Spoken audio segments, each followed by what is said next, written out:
So it's Christmas, and you're Jewish, and you have to have something to do. Well, I'm not Jewish, but believe me, if I were, even if I weren't, I'd probably celebrate with a really funny show, Pao Kosher Comedy. And we have here its founder, Lisa Geduldig. Hi, David. Thanks for having me. 20 years you've been doing this. I know. Can you believe it? And I'm only 19. I know. Well, I mean, kind of time travel, Star Trek sort of thing, maybe. Yeah. Now, for those few who have not experienced Kosher Pao Comedy, tell us how it started and why on earth do you do comedy in a Chinese restaurant during the holidays?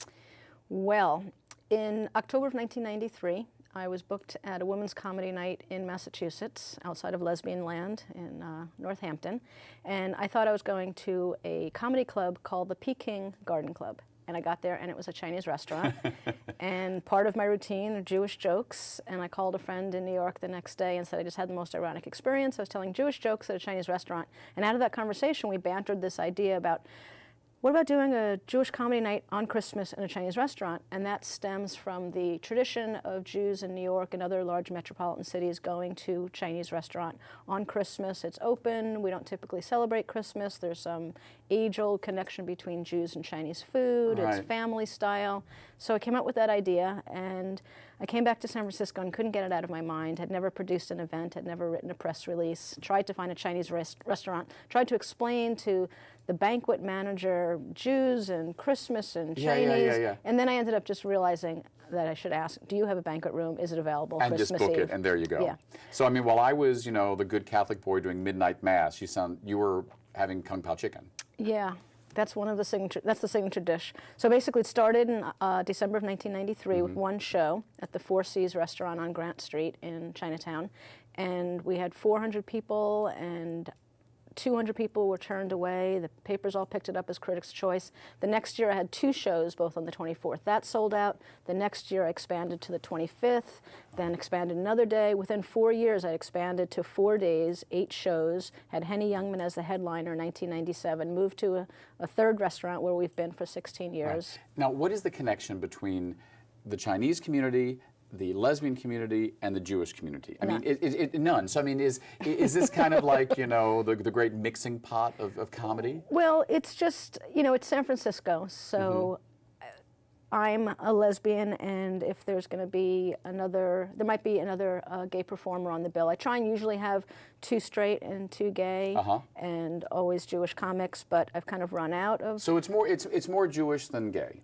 It's Jewish comedy on Christmas in a Chinese restaurant. I got it. And there'll be some gay humor when I'm on stage. This year, Judy Gold is the headliner, and she's a big old lesbian out of New York, so she'll be doing some Jewish shtick, some gay shtick, and then it's just kind of a mishmash. Now, listen, 20 years ago when you were doing this, there wasn't a market for GLB TV. I mean, look here. There was no gay TV show even in San Francisco, and now you've got Bravo. I mean, there's got to be some call for content other than the Real Housewives of whatever tragic town they're covering now. I mean, have you ever thought about taking Pao Kosher Comedy onto TV?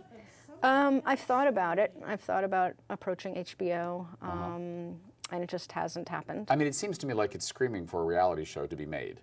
I mean, putting together a Jewish comedy with lesbians in a Chinese restaurant, I mean... Yeah, I think I'll skip the reality show because the editors have a lot of power over what ends up on the screen afterwards. Right. And, you might be in it in one respect, but then you're portrayed in another. What was the worst show you ever did in 20 years? I mean, one that really bombed. Did you ever have a night where the people out there just went, I'm not getting this?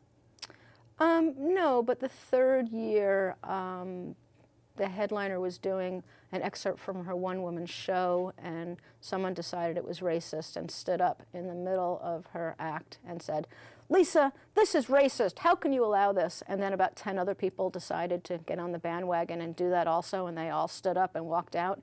And somehow I flew over the crowd and ushered them out, and she finished the show.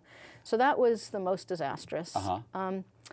Henny Youngman was 91 when he performed. So talk about that. I mean, Henny Youngman, I mean, that's quite a headline. I mean, how'd you get him? Well, I had known from him being interviewed by Terry Gross that he was listed in the New York phone book.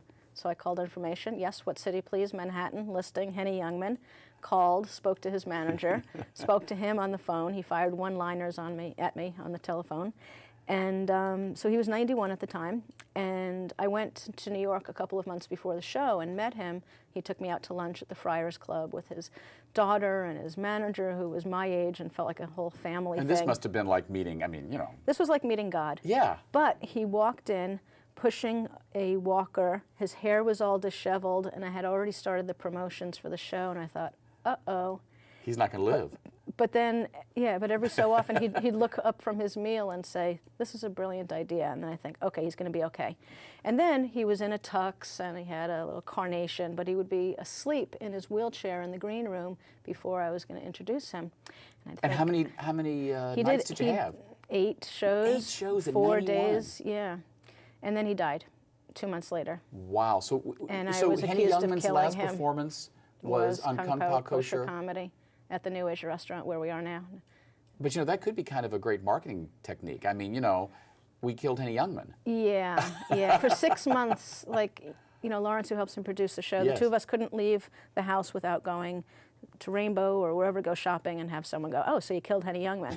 It was just 6 months of catty accusations, you killed Henny Youngman. Every so often someone would say, oh, that was so wonderful, you had this legend and you brought him on stage and we got to see him, but it was mostly, so you killed Henny Youngman. Yeah, yeah. Was he funny? He was funny. We didn't know until reading an article in the Pink Pages about a week prior that he was going to have his manager sitting in front of him in a chair with cue cards with 1 and 2 words on them to prompt him. And, you know, by all means, if I'm 91, I hope I'm going to remember my name, nevertheless, you know, jokes. Yeah. You know, and he'd mess up occasionally and go, give that one back to Burl, Milton Berle. So it was so Catskills. Right, right, right. But, you know, he was funny and he was legendary, and that was his last show. And what I felt good about was I talked to his son afterwards. His son and his 2 young grandchildren came up from L.A. They got to see Grandpa perform for the first time. Wow. And they got to see him the last time, him dignified on stage as opposed to in a hospital bed. And that's what the family felt. That's quite wonderful. Yeah. Now, after 20 years, is there a joke that you haven't told yet? Or no, let me back into that question. Is there a joke after 20 years that gets told every year for 20 years? Well, there are some jokes, but there are a lot of audience members who come back every year. I have some people who have come for every single show. They're turning 20 along with me this year.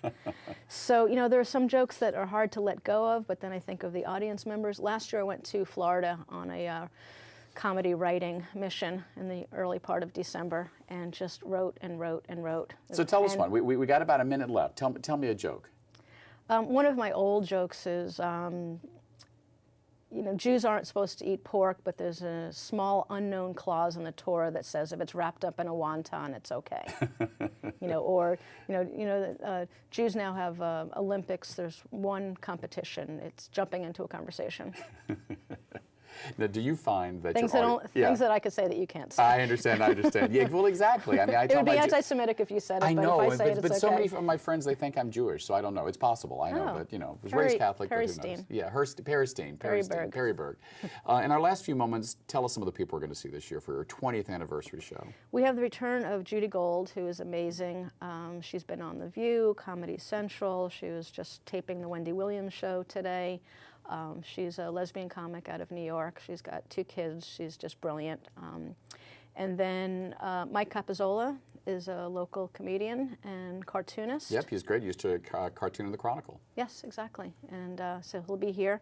And I had a cancellation for one of the performers. But we'll fill it, actually. So We got to go, but we'll hear about it after the new year. okay. Thank you. We've been speaking with Lisa Geduldig about Pao Kosher Comedy. We'll see you next week on 10%. I guess all I can say is oi.